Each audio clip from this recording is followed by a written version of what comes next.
से ज्यादा चाहिए तू ना जाने अपना आशिक के गोरी ना पहचाने लू। हाँ ये दीवाना तो हर तोहरा यकीन हो।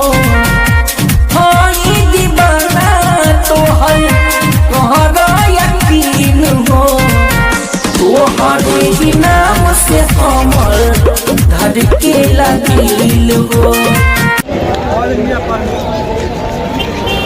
अरे इधर से बना कर लाल किला दिखेगा अच्छा से। जान से ज्यादा चाहिए तू ना जाने अपना आशिक के गोरी ना पहचाने लू। हाँ ये दीवाना तो हर तोहरा यकीन हो। हाँ ये दीवाना तो हर तोहरा यकीन हो। तोहरे ही नाम से हमर धड़केला दिल हो।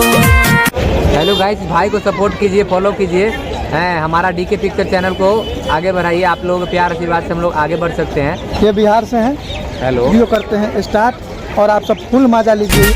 जान से ज्यादा चाहिए तू ना जाने अपना आशिक के गोरी ना पहचाने लू। हाँ ये दीवाना तो हर तोहरा यकीन हो। हाँ ये दीवाना तो हर तोहरा यकीन हो। तोहरे ही नाम से हमर धड़केला दिल हो। तोहरे ही नाम से हमर धड़केला दिल हो। अपना आशिक के गोरी ना पहचाने अपना आशिक के गोरी ना पहचाने। तोरा आदा पर हो गई फिदा हम रख लेनी निगाह में।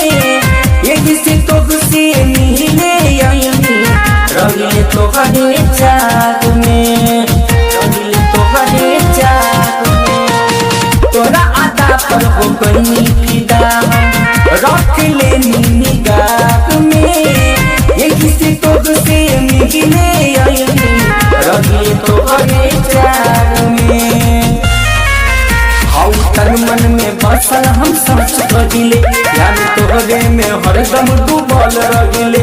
हाउ तन मन में बसल हम सच कहिले यार तोहरे में हरदम डूबल रहिले। देखी मुस्कान तोहर राहिल गिल हो। देखी मुस्कान तोहर राहिल गिल हो। तोहरे ही नाम से हमर धड़केला दिल हो। तोहरे ही नाम से हमर धड़केला दिल हो। बेस तो बस बजाने के लिए है, आफत मचाने के लिए मेरा नाम ही काफी।